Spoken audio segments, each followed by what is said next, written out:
हम बात कर लेते हैं सारी विधानसभाओं का जो टेन्योर रहा। पहली विधानसभा जैसा आप जानते हो 1 नवंबर 1956 से 5 मार्च 1957 तक 5 महीने के लिए। फिर इसके बाद 1 अप्रैल 1957 से 5 साल के लिए 1 मार्च 1962 तक। मतलब हम लास्ट में देख ले तो 57 से 62 तक, फिर 62 से 67 तक, 67 से 72 तक, ठीक, 67 से 5 साल, 72 से 5 साल, 77 तक, मतलब 72 से 5 साल 77 तक। इसके बाद फिर 6th विधानसभा 77 से 87। पहली बार आपको यहां दिखाई दे रहा है 6th विधानसभा, ठीक। एक अगर हम इसको निकाल दें, क्योंकि औपचारिक दृष्टि से ये कोई विधानसभा नहीं थी, राज्य पुनर्गठन के तुरंत बाद ये एक तात्कालिक व्यवस्था थी 4-5 महीने के लिए, जब तक कि चुनाव नहीं हो जाता।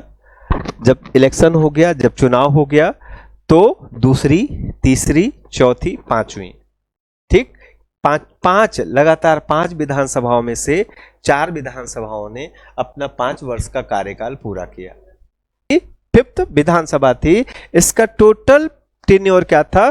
5 इयर्स, 5 साल 3 महीने की विधानसभा थी। 3 महीने इमरजेंसी के कारण, इमरजेंसी लगा होने के कारण 3 महीने राज्य में राष्ट्रपति शासन लगाया गया और फिर इसके बाद इलेक्शन कराया गया।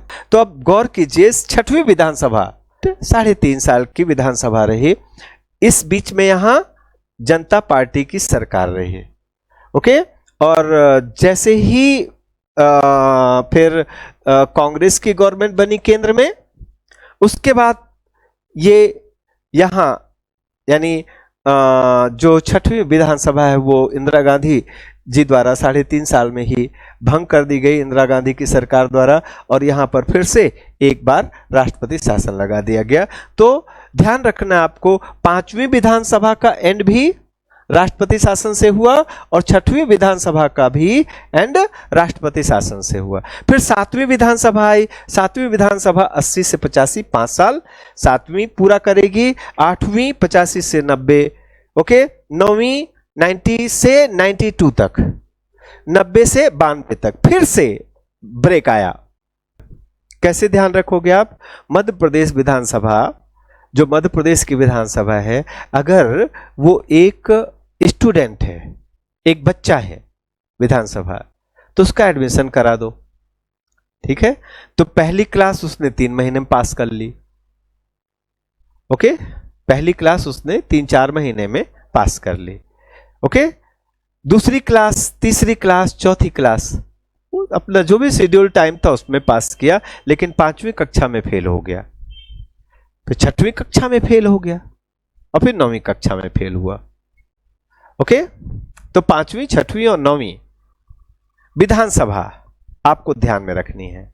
5वीं, 6वीं और 9वीं। प्रश्न पीएससी में पूछा जा सकता है कि निम्नलिखित में से कौन सी विधानसभा, किस विधानसभा का कार्यकाल पूर्ण होने से पहले, ओके, वहां राष्ट्रपति शासन लगाया गया?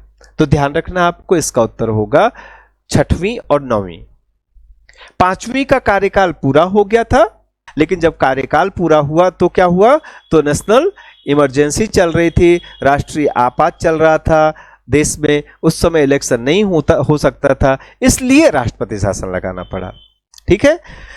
अब इसके बाद फिर 93 से 5 साल 98, इसके बाद 98 से 2003, 2003 से 2008, 2008 से 2013, 2013 से 2018, 2018 से 5 साल 2023 से अभी चल रही है, ओके। तो इसमें अगर मैं एक और जोड़ दूं तो अभी जो हमारी विधानसभा चल रही है 16वीं विधानसभा चल रही है। इतिहास। अब मध्य प्रदेश की विधानसभा के बाद हम मध्य प्रदेश के विधानसभा अध्यक्षों की सूची देख लेते हैं, जो मध्य प्रदेश की विधानसभा में अध्यक्ष हुई है। तो देखते हैं, तो हमारी Madhya Pradesh, most important point कि हमारी जो मध्य प्रदेश की विधानसभा है, मध्य प्रदेश विधानसभा के जो पहले अध्यक्ष थे यानी स्पीकर, मध्य प्रदेश विधानसभा के फर्स्ट स्पीकर का नाम था पंडित कुंजीलाल दुबे जी, तो 1956 से लेकर के और 1967 तक पंडित कुंजीलाल दुबे जी एक लंबा समय रहा, ये विधानसभा अध्यक्ष रहे। इसके बाद काशी प्रसाद पांडे जी। अब इसके बाद के जो है उनका सिर्फ आपको नाम एक दो बार पढ़ लेना है, आपके जहन में रहे, इनका नाम आपके दिमाग में रहे, क्योंकि पूछ सकता है एग्जाम में कि निम्न में से कौन कभी भी मध्य प्रदेश का विधानसभा अध्यक्ष नहीं रहा। तो नाम देखें, पहला प्रश्न तो यह बन जाएगा मध्य प्रदेश के प्रथम विधानसभा अध्यक्ष, फर्स्ट स्पीकर ऑफ मध्य प्रदेश पंडित कुंजीलाल दुबे। तो श्री काशी प्रसाद पांडे जी के बाद श्री तेजलाल तेम्भारे, इसके बाद गुलशेर अहमद, ये पहले मुस्लिम विधानसभा अध्यक्ष हैं गुलशेर अहमद जी। इसके बाद मुकुंद सखाराम नवलकर, इसके बाद यज्ञदत्त शर्मा, क्या यज्ञदत्त शर्मा, इसके बाद रामकिशोर शुक्ला, इसके बाद राजेंद्र प्रसाद शुक्ला, इसके बाद ब्रजमोहन मिश्रा, इसके बाद श्रीनिवास तिवारी जी, फिर ईश्वर दास रोहानी जी, फिर सीता शरण शर्मा जी, फिर नर्मदा प्रसाद प्रजापति जी, फिर गिरीश गौतम जी, और अभी श्री नरेंद्र तोमर जी। अभी हमारे मध्य प्रदेश के विधानसभा के अध्यक्ष श्री नरेंद्र तोमर जी हैं। तो इसके बाद आता है समितियां। मध्य प्रदेश विधानसभा की समितियों की अगर हम बात करें तो मध्य प्रदेश विधानसभा की कमेटीज, तो पहले फर्स्ट ऑफ ऑल जानते हैं कि कमेटीज होती क्या हैं, समितियां क्या होती हैं। तो देखो, मध्य प्रदेश की एक विधानसभा है जिसमें 230 सदस्य बैठते हैं। विधानसभा में कुल 230 सदस्य बैठते हैं और मध्य प्रदेश की विधानसभा अपने पूरे सदस्यों के साथ 3 सेशन में काम करती है, 3 सत्रों में काम करती है। ओके, पहला सत्र होता है जिसे हम बजट सत्र कहते हैं। क्या कहते हैं? बजट सत्र कहते हैं। ये सत्र यानी फर्स्ट सेशन जो होता है वो जनवरी या फरवरी में बुलाया जाता है और मई तक चलता है। ये सबसे लंबा सत्र होता है। इसके बाद सेकेंड सेशन स्टार्ट होता है, दूसरा सत्र स्टार्ट होता है।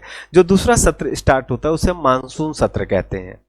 क्या कहते हैं? मानसून सत्र कहते हैं। ये मानसून सत्र जून जुलाई में बुलाया जाता है। जून या जुलाई मंथ में सुविधा के हिसाब से कभी भी राज्यपाल द्वारा सत्र का आह्वान किया जा सकता है। तो इसे, चूंकि मानसून की बरसात का समय होता है ये, इसलिए इसका नाम मानसून सत्र रखा जाता है। और तीसरा सेशन जो होगा, इसका तीसरा सेशन आने वाले समय में, अभी जैसे चल रहा है आपका अक्टूबर, और नेक्स्ट मंथ यानी नवंबर या दिसंबर में थर्ड सेशन बुलाया जाएगा। तो उस सेशन को हम कहते हैं शीतकालीन सत्र। अगर इसके अलावा कोई सेशन बुलाया जाता है तो उसे हम स्पेशल सेशन कहते हैं, विशेष सत्र कहते हैं। अब आप जानते हैं, एक बार जब कोई सेशन बुलाया जाता है राज्यपाल द्वारा, तो वो सेशन ज्यादा से ज्यादा 1 महीने और कम से कम 5-7 दिन चलता है। ओके, अलग अलग ईयर्स में, अलग अलग वर्षों में इन टोटल जो मीटिंग्स होती हैं, कुल बैठकें होती हैं, उनकी संख्या अलग अलग हो सकती है। बट ज्यादा से ज्यादा बोला जाए तो 12 महीने में यानी 365 दिनों में, 365 डेज में बहुत मुश्किल से 100 डेज का सेशन होता है, 100 दिनों का सत्र होता है। बाकी 265 दिन सेशन ऑफ रहता है। ठीक है, तो प्रश्न उठता है कि क्या हमारी विधानसभा 365 दिन में से केवल अधिकतम 100 दिन ही काम करती है? तो जवाब होता है नहीं। ओके, जब सत्र नहीं चल रहा होता है, यानी जब सेशन नहीं चल रहा होता है, तब भी विधानसभा काम कर रही होती है अपनी समितियों के माध्यम से। ओके, तो विधानसभा की जो समितियां होती हैं, वो समितियां विधानसभा की रिस्पॉन्सिबिलिटीज, विधानसभा की ड्यूटीज, विधानसभा के फंक्शंस को फुलफिल करने में, उसको पूरा करने में बहुत इंपॉर्टेंट रोल, बहुत महत्वपूर्ण भूमिका निभाती हैं। Is it okay? कौन कौन सी समितियां हैं? जो प्रमुख समितियां हैं मध्य प्रदेश की विधानसभा में, उन समितियों की संख्या है 5, जिसमें पहली समिति है लोक लेखा समिति, दूसरी समिति है प्राक्कलन समिति, तीसरी समिति है सरकार उपक्रम समिति यानी शासकीय उपक्रम समिति। चौथी समिति अनुसूचित जाति अनुसूचित जनजाति और पिछड़ा वर्ग कल्याण समिति। पांचवी समिति है स्थानीय निकाय एवं पंचायती राज लेखा समिति। ओके, एक एक करके इनके बारे में जानते हैं। पहली कमेटी का नाम इंग्लिश में बोलते हैं तो इसको कहते हैं पब्लिक अकाउंट कमेटी, लोक लेखा समिति यानी पब्लिक अकाउंट कमेटी। इसे संक्षेप में PAC कहा जाता है, PAC यानी पब्लिक अकाउंट कमेटी कहा जाता है। दूसरी कमेटी है प्राक्कलन समिति। प्राक्कलन समिति को, इस कमेटी को एस्टीमेट कमेटी कहते हैं, एस्टीमेट कमेटी या प्राक्कलन समिति के नाम से जाना जाता है। तीसरी कमेटी को committee on public undertakings, okay, या कोपू के नाम से भी जानते हैं। क्या कहते हैं? COPU, COPU, committee on public undertakings. Okay, और इसके बाद ये schedule caste, schedule tribe and other backward class welfare committee, और इसके बाद local bodies and Panchayati Raj account committee. ये 5 कमेटीज हैं। इन पांचों कमेटीज के काम देख लेते हैं और इनकी सदस्य संख्या देख लेते हैं। ओके, तो पांचों कमेटीज में जो सबसे पहली कमेटी है उसका नाम है लोक लेखा समिति। थोड़ा इसको जानने के लिए हमें इसके बैकग्राउंड में, थोड़ा इसके पीछे भी एडिशनल भी कुछ चीजें जाननी पड़ेंगी। तो ध्यान रखें, जो हमारी सरकार है, सबसे पहले मैं सरकार को लाता हूं। हमारी सरकार होती है, सरकार को हम तमाम सारी यानी बहुत सारी रिस्पॉन्सिबिलिटीज देते हैं, बहुत सारी जिम्मेदारियां देते हैं। हम ये सरकार से कहते हैं कि ये आपका काम है, सड़क बनवाना आपका काम है, लॉ एंड ऑर्डर मेंटेन करना आपका काम है, जो सरकारी योजनाएं चल रही हैं उनका सही तरीके से क्रियान्वयन आपका काम है। ओके, लाडली बहनाओं को पैसा देना आपका काम है। ओके, बच्चों की पढ़ाई लिखाई की व्यवस्था करना आपका काम है। जब ये सारी जिम्मेदारियां हम सरकार के ऊपर दे देते हैं तो सरकार हमसे पूछती है कि कर तो देंगे, हम सारा काम हम कर तो देंगे, लेकिन समस्या बस एक चीज की है कि पैसा कहाँ से आएगा। ओके, ये सारे काम करने में बहुत सारा पैसा लगता है, ये पैसा कहाँ से आएगा, हम कैसे बिना पैसे के हम ये काम सारा कैसे कर सकते हैं। तो हम सरकार से कहते हैं कि डोंट वरी, आप चिंता मत कीजिए, आप हमसे पैसा लीजिए। ठीक, तो सरकार कहती है ठीक है, ओके, फिर डिसाइड कौन करेगा कि कितना पैसा आप हमें दोगे। तो हम कहते हैं सरकार से कि आप ही डिसाइड कर लो कि आपको हमसे कितना चाहिए। ठीक, तो सरकार डिसाइड करती है, जिस रूप में डिसाइड करते उसको टैक्स कहते हैं। ठीक, यानी सरकार हमारे ऊपर इन जिम्मेदारियों को पूरा करने के लिए सरकार हमारे ऊपर टैक्स लगा करके टैक्स वसूलती है। यानी सरकार चलती है हमारे पैसे से, हमारे टैक्स के पैसे से। ओके, आगे बात समझ में। अब जब सरकार हमारे टैक्स से चलती है, सरकार हमारे टैक्स के पैसे से चलती है, तो हम गवर्नमेंट से क्या कहते हैं, हम सरकार से कहते हैं कि कम से कम खर्च करने से पहले आप हमें बताओ तो सही कि आपकी योजना क्या है, आप कितना पैसा कहां खर्च करना चाहते हो, आपकी प्लानिंग क्या है, आपकी स्कीम क्या है। आप हमें जब तक नहीं बताओगे तब तक हम पैसा कैसे देंगे। तो सरकार कहती है हम बता देंगे। ठीक, तो सरकार हर साल हमें बताने के लिए कि हमारी क्या योजना है, अगले वित्तीय वर्ष में हम कहां कहां कितना पैसा खर्च करना चाहते हैं या कहां कहां कितना पैसा खर्च करने की हमारी योजना है। ठीक, उसके लिए सरकार हमारे प्रतिनिधियों के बीच में, हमारे राज्य के जो प्रतिनिधि होते हैं वो विधानसभा में बैठते हैं, तो विधानसभा में हमारे रिप्रेजेंटेटिव्स के बीच में गवर्नमेंट, सरकार बजट लेके आती है। क्या लेके आती है? बजट लेकर आती है। क्लियर है? ये बजट के माध्यम से ही सरकार हमें बताती है, अपनी जनता को बताती है, अपने प्रदेश के लोगों को बताती है कि नेक्स्ट फाइनेंशियल ईयर में यानी अगले वित्तीय वर्ष में उसका कहां कहां कितना पैसा खर्च करने का एस्टीमेट है। ओके, वो हमें एक एस्टीमेट थमाती है कि भाई ये इस क्षेत्र में चिकित्सा में हम इतना पैसा खर्च करेंगे, हम एजुकेशन में इतना पैसा खर्च करेंगे, हम इस सोशल स्कीम में इतना पैसा खर्च करेंगे, हम इंफ्रास्ट्रक्चर डेवलपमेंट में इतना पैसा खर्च करेंगे, एटसेट्रा। इसको हम कहते हैं बजट। बजट पर बहस होता है, हमारे प्रतिनिधि जो विधानसभा में बैठे हुए हैं, विधानसभा में बैठे हुए हमारे रिप्रेजेंटेटिव्स बजट को पास कर देते हैं। बजट को पास कर देते हैं, फिर एक विनियोजन विधेयक आता है। विनियोजन विधेयक के माध्यम से हमारी सरकार को जो मध्य प्रदेश राज्य की कंसोलिडेटेड फंड है, यानी मध्य प्रदेश राज्य का जो खजाना है, वहां से पैसा निकालने का परमिशन मिल जाता है। ओके, अब सरकार जो है वहां से पैसा निकालती है, लेकिन हम फिर सरकार के ऊपर चढ़ बैठते हैं और हम सरकार से कहते हैं पैसा मिल गया, एजुकेशन के लिए पैसा मिल गया। सरकार कहती है हाँ, हम कहते हैं खर्च करो, लेकिन ध्यान रखना, हिसाब किताब रखना, एक एक पैसे का हमें हिसाब चाहिए, एक एक पैसे का हिसाब किताब मेंटेन करके रखना। तो गवर्नमेंट के डिपार्टमेंट्स होते हैं, सरकार अपना पैसा तमाम विभागों के जरिए खर्च करती है। तो ये पैसा किनको मिलता है? ये बजट का पैसा आता है विभागों के पास। हर विभाग में, प्रत्येक विभाग में एक डिपार्टमेंट होता है, विभाग के अंदर एक विभाग होता है, विभाग के अंदर एक शाखा होती है जिसको हम कहते हैं अकाउंटेंट या अकाउंटेंसी, मतलब लेखांकन।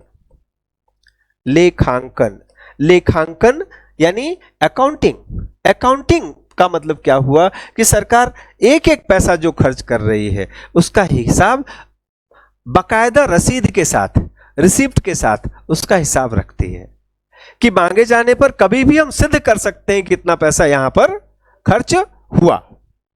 Is it okay? तो ये हो गया बजट, और बजट के बाद दूसरा हो गया अकाउंटिंग।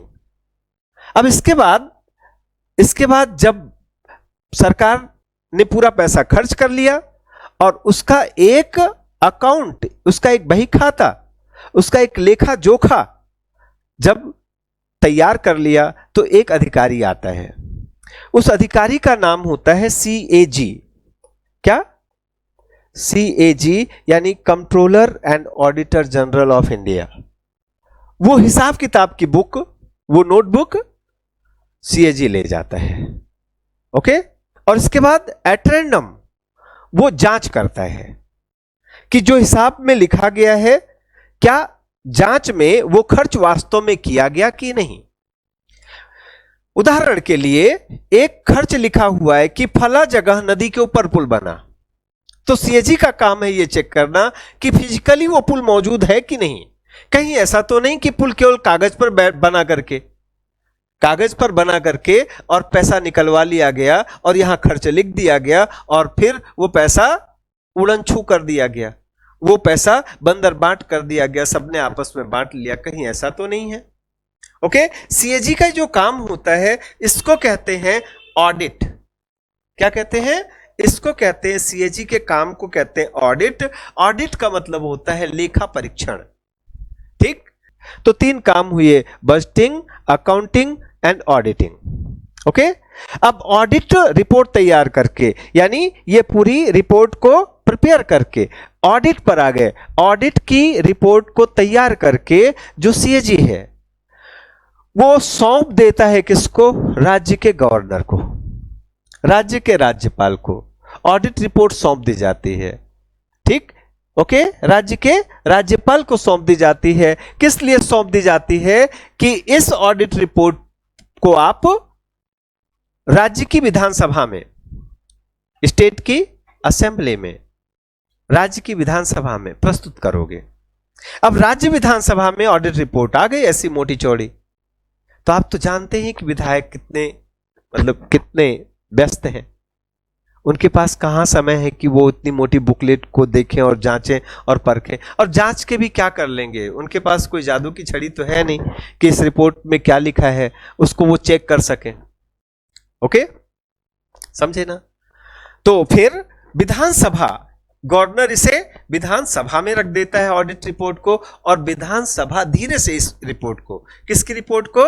ये CAG की ऑडिट रिपोर्ट को, जो कि गवर्नर के पास आई, गवर्नर से विधानसभा के पास आई, विधानसभा इसको सौंप देती है PSC को। लोक लेखा समिति इस रिपोर्ट को बाकायदा गंभीरता से उसकी स्टडी करती है। रिपोर्ट में कहीं किसी के काम पर, कहीं वित्तीय अनियमितता का मुद्दा उठता है, तो लोक लेखा समिति यहां पर एक कोर्ट का काम करती है, न्यायपालिका का काम करती है। जिस भी अधिकारी की लापरवाही के बारे में, जिस भी अधिकारी की वित्तीय अनियमितता के बारे में CAG की रिपोर्ट में बताया गया है, उस अधिकारी को, उस ऑफिसर को, उस विभाग के प्रिंसिपल सेक्रेटरी को पब्लिक अकाउंट कमेटी तलब करती है, समन भेजती है और उससे पूछती है कि इसको समझाइए कि ये अकाउंट में जो खर्चा है ये कहाँ है, क्या कोई घपला, कोई घोटाला आपके द्वारा किया गया है। अगर वो संतुष्ट जवाब दे देता है तो मामला वहीं क्लोज हो जाता है। अगर वो संतुष्ट जवाब नहीं दे देता, संतुष्ट जवाब नहीं दे पाता, या उसके जवाब से PSC संतुष्ट नहीं होती, तो फिर PSC आगे रिकमेंड कर देती है, PSC आगे इसको देती है, सिफारिश कर देती है सरकार के पास कि आप इस पर जांच बैठे। तो सरकार फिर PSC के रिकमेंडेशन पर फिर CBI जांच या जो भी जांच चलती हो, ओके, पुलिस की जांच, वो बैठा करके और जिस भी अधिकारी या जिस भी व्यक्ति ने घपला किया है, घोटाला किया है, उसको जांच के माध्यम से फिर कोर्ट में केस चलता है। कोर्ट में केस चल के फिर उस अधिकारी को कटघरे में खड़ा किया जाता है और फाइनल जजमेंट आता है, तो जो भी दंड का प्राविधान किया गया है वो दंड दिया जाता है। इस तरह ये एक लंबी चौड़ी प्रक्रिया है, क्या करने के लिए? राज्य में वित्तीय अनियमितताओं को रोकने के लिए। Is it okay? तो इस तरह से लोक लेखा समिति यानी जो पब्लिक अकाउंट कमेटी है, पब्लिक अकाउंट कमेटी स्टेट में, राज्य में भ्रष्टाचार को नियंत्रित करने में महत्वपूर्ण भूमिका निभाती है। इसमें कुल 11 सदस्य होते हैं। कितने सदस्य होते हैं? इसमें कुल 11 सदस्य होते हैं, 11 मेंबर्स होते हैं। इन्हीं 11 सदस्यों में से एक अध्यक्ष मनोनीत किया जाता है। ध्यान रखेंगे, तो मैं इसका स्ट्रक्चर कुछ ऐसा बना देता हूं, 1+10। तो एक अध्यक्ष होता है और बाकी 10 सदस्य होते हैं। ठीक? PSC लोक लेखा समिति का जो अध्यक्ष है, अध्यक्ष का मनोनयन यानी नॉमिनेशन स्पीकर के द्वारा किया जाता है। ओके? और शर्त क्या होनी चाहिए उसकी? कि वो 11 सदस्यों में से एक हो। अब इसके बाद बात करते हैं 11 सदस्य कहां से आते हैं। तो मध्य प्रदेश विधानसभा के 230 सदस्य, 230 members, system of proportional representation यानी आनुपातिक प्रतिनिधित्व प्रणाली के आधार पर। किस आधार पर? आनुपातिक प्रतिनिधित्व प्रणाली के आधार पर इन 11 सदस्यों का चुनाव करते हैं 1 वर्ष के लिए। यानी इस पब्लिक अकाउंट कमेटी का जो कार्यकाल होता है 1 साल का होता है। 1 साल बाद फिर ये कमेटी रिन्यू कर ली जाती है। जब आपसे पूछा जाएगा कि पब्लिक अकाउंट कमेटी का टेन्योर कितना होता है, तो आप कहोगे 1 साल। जब आपसे पूछा जाएगा कि पब्लिक अकाउंट कमेटी के मेंबर्स को कौन चुनता है, तो आप कहोगे विधानसभा के सदस्य। जब आपसे पूछा जाएगा कि पब्लिक अकाउंट कमेटी के सदस्य किस विधि से चुने जाते हैं, तो आप बोलोगे कि system of proportional representation and single transferable method. Okay okay, system of proportional representation and single transferable voting method से। 230 सदस्य हैं। क्या बता रहा हूं मैं आपको? सिस्टम ऑफ प्रोपोर्शनल रिप्रेजेंटेशन यानी किस तरह से ये 11 सदस्य 230 सदस्यों द्वारा चुने जाएंगे। वो 230 में से रहेंगे क्योंकि ये समिति विधानसभा की है। ठीक, यानी जो चुने जा रहे हैं, हाँ 230 में से चुने जाएंगे और वो भी वोटर होंगे और ऑब्वियसली वो खुद को ही वोट डालेंगे। समझे? ऑब्वियसली वो खुद को ही वोट करेंगे। बस यहां तरीका देखिए। तो टोटल नंबर ऑफ वोटर्स 230, ठीक है, डिवाइडेड बाय 11। इसको 11 से डिवाइड कर दीजिए, लेकिन अभी डिवाइड करने से पहले इस 11 में एक और जोड़ दीजिए। ठीक, तो ये बन जाएगा 230/12। तो हम सीधे सीधे ज्यादा कॉम्प्लिकेशन में नहीं जाके 19 कर लेते हैं इसको, 19। ओके, कर दिया, 19 कर दिया। अब अभी भी बात नहीं बनी है। अब इस 19 में एक और जोड़ना है। ठीक, यानी यहां भी एक जोड़ लीजिए। तो इस 19 में एक और जुड़ गया तो ये हो गया 20। देखिए कितना सिंपल मेथड है। वोटिंग सब कुछ होती है, लेकिन सब केवल फॉर्मेलिटी के लिए होती है। 20 विधानसभा सदस्यों द्वारा लोक लेखा समिति का एक सदस्य चुन लिया जाएगा। क्लियर है? ओके, अब बीजेपी के पास 165 सदस्य हैं अभी। क्लियर? तो 20 पर 1 तो कितना हुआ? डिवाइडेड बाय 20 कर दीजिए। ठीक है, तो क्या हो जाएगा? 2 8 16। ठीक, कितना? 8।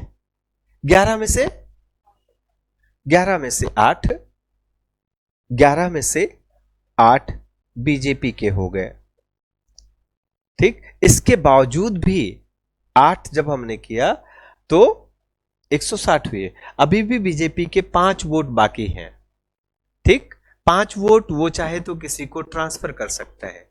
मान लीजिए, सपोज कर लीजिए, अभी ऐसी स्थिति है नहीं, बट मान लीजिए कि बीएसपी भी एक पार्टी है जिसके 15 विधायक हैं।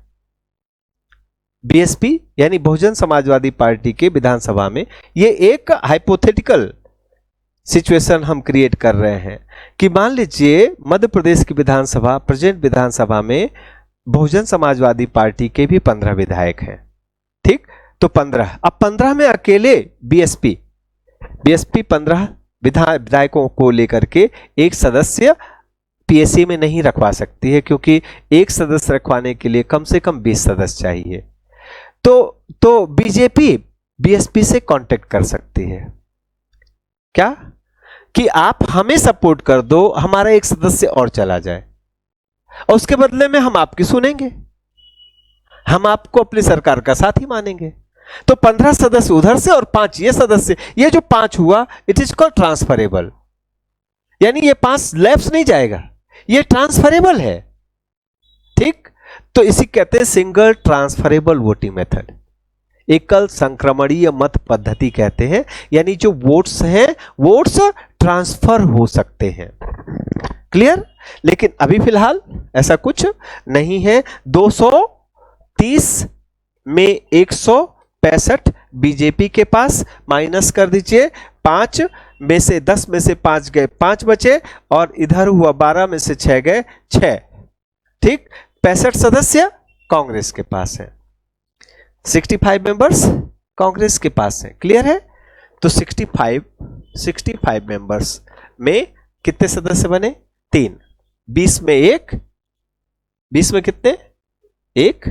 ठीक, तो 60 में 3, तो प्लस 3 सदस्य कांग्रेस के, तो 8 3 11 सदस्य हो गए। ठीक है, इस तरह से 11 सदस्यों का निर्वाचन हो गया पीएससी के। इसका मतलब क्या हुआ? एक चीज और देखिए, इसका मतलब हुआ कि यह बड़ी विधानसभा है 230 सदस्यों की।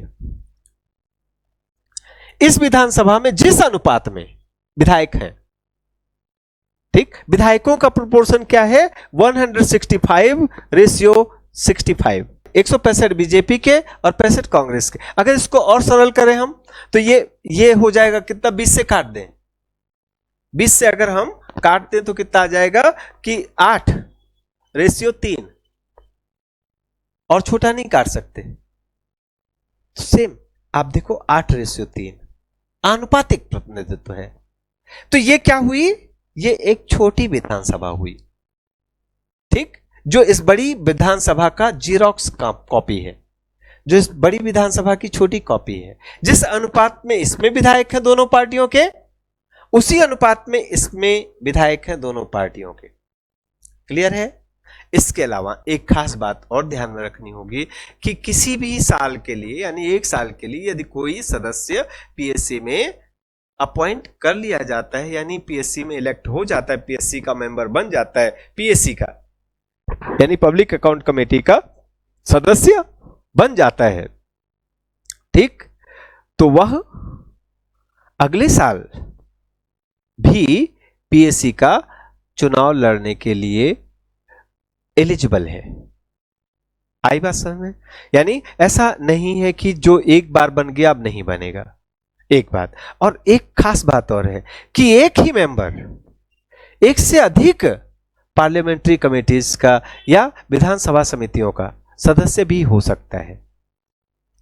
मतलब एक विधानसभा समिति का सदस्य है, वो दूसरी विधानसभा, वही सदस्य दूसरी विधानसभा समिति के लिए भी चुनाव लड़ सकता है और वहां जीत के उस विधानसभा समिति का सदस्य भी बन सकता है। विधानसभा की समितियां अलग अलग समय पर काम करती हैं। वो जब मीटिंग होगी तो ये मैनेज कर सकता है कि भाई अभी मेरी मीटिंग फला कमेटी में चल रही है, मैं 3 बजे के बाद फ्री होके इस कमेटी में आता हूं। आ रही बात समझ में? हाँ कि नहीं? तो ये हुई हमारी पीएसी, क्या, public account committee. Public account committee का काम और पब्लिक अकाउंट कमेटी का स्ट्रक्चर आपने देख लिया। यही तरीका बाकी सभी कमेटीज के लिए है, यही तरीका बाकी सभी कमेटीज के लिए होता है। इसमें दूसरी कमेटी के बारे में मैं सिर्फ इतना कहूंगा, ये एस्टीमेट कमेटी है, इसको अभी छोड़ देते हैं, तीसरी कमेटी पर आ जाते हैं। तीसरी committee, committee on public undertakings. क्या? Committee on public undertakings. थोड़ा सा इसको भी समझते हैं। पब्लिक अंडरटेकिंग्स का मतलब क्या होता है? एक है सरकार, मध्य प्रदेश की सरकार, मध्य प्रदेश की सरकार, सरकार है। सरकार जो होती है तमाम कंपनीज भी चलाती है, तमाम उपक्रम भी चलता है सरकार के जरिए। तमाम प्रदेश सरकार कई सारे अंडरटेकिंग्स यानी कई सारे उपक्रम चलाती है। आप बता सकते हैं किसी एक ऐसे उपक्रम का नाम? नहीं, चलिए मैं बता देता हूं। जैसे एक है एमपी टूरिज्म। क्या है? अब एमपी टूरिज्म के जरिए मध्य प्रदेश सरकार अपने सभी पर्यटन स्थलों पर या सभी जो भी बड़े संस्थान हैं वहां पर रेस्टोरेंट चलाती है, होटल्स बनाती है।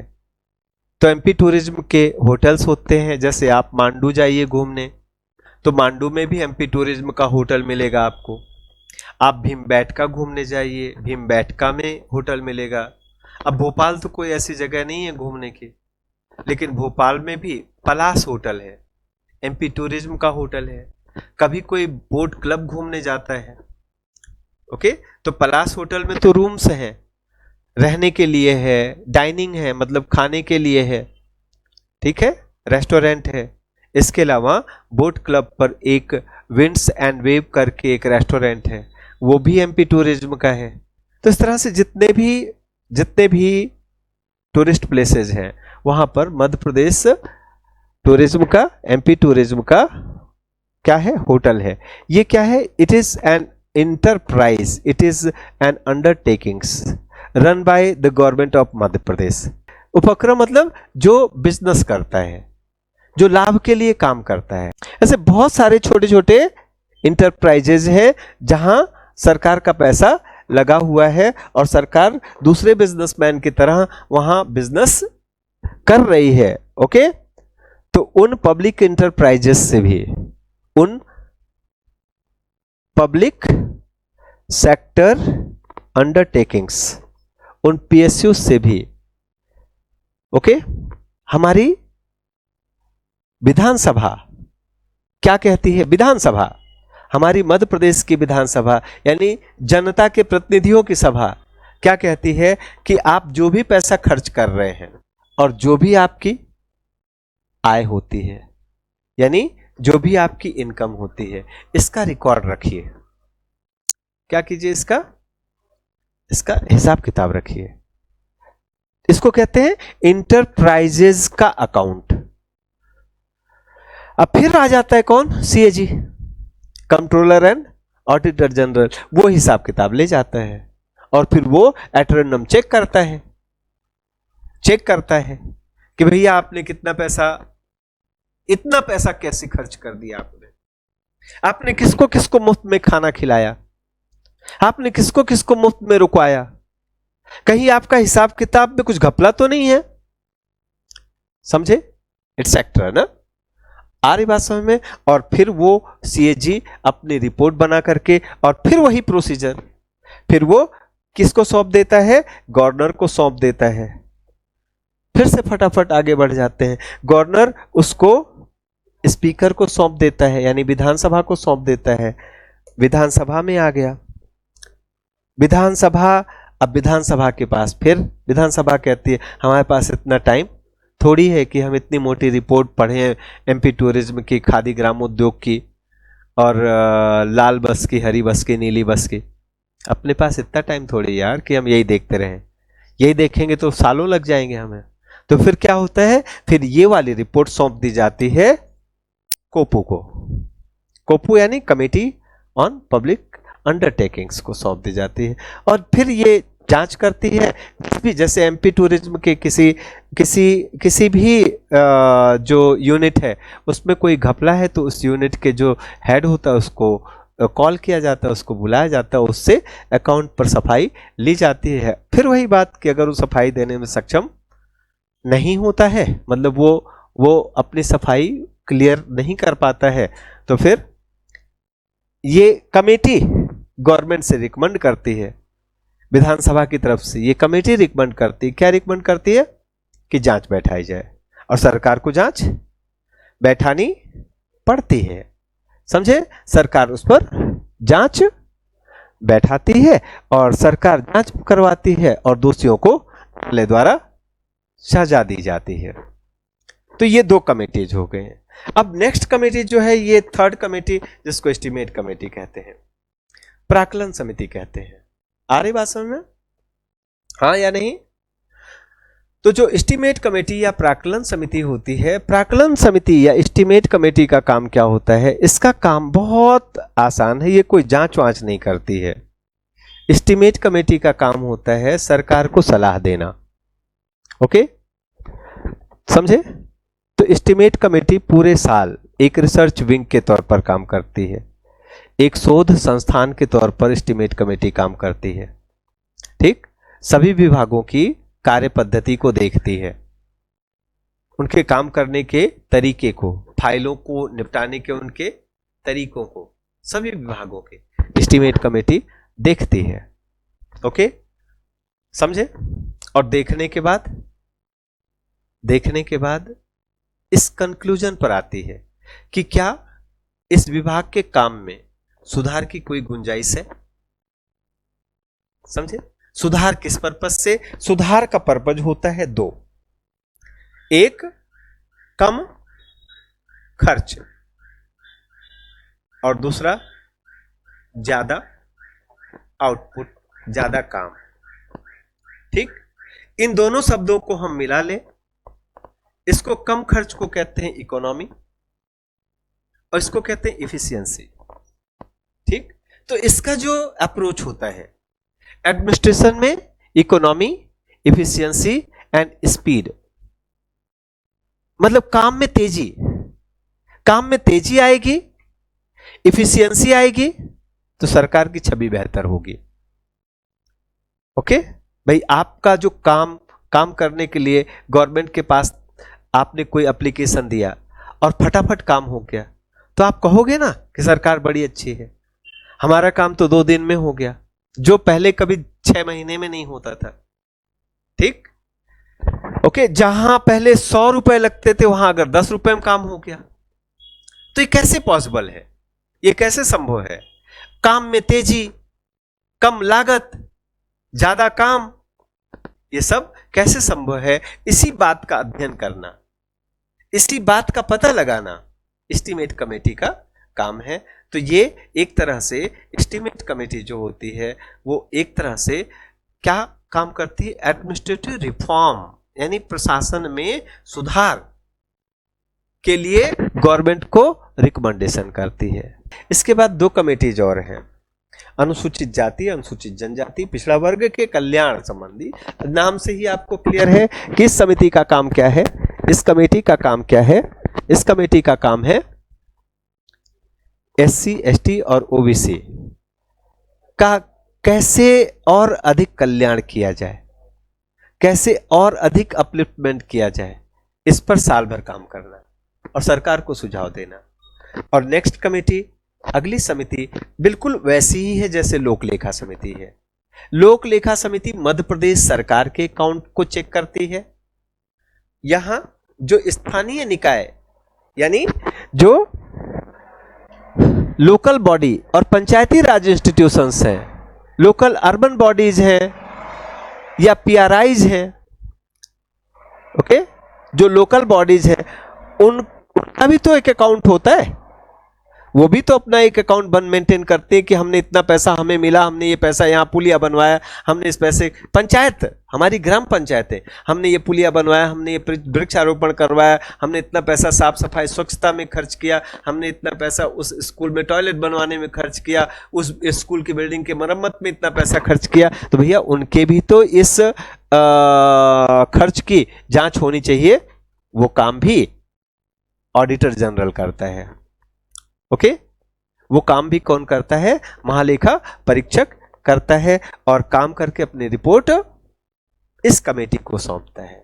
ये 5 तो इंपॉर्टेंट कमेटीज हो गए। तो ये मध्य प्रदेश की विधानसभा से संबंधित लगभग सारी जानकारियां हो गई। उम्मीद है आपको ये जानकारियां अच्छी लगी होंगी और ऐसी ही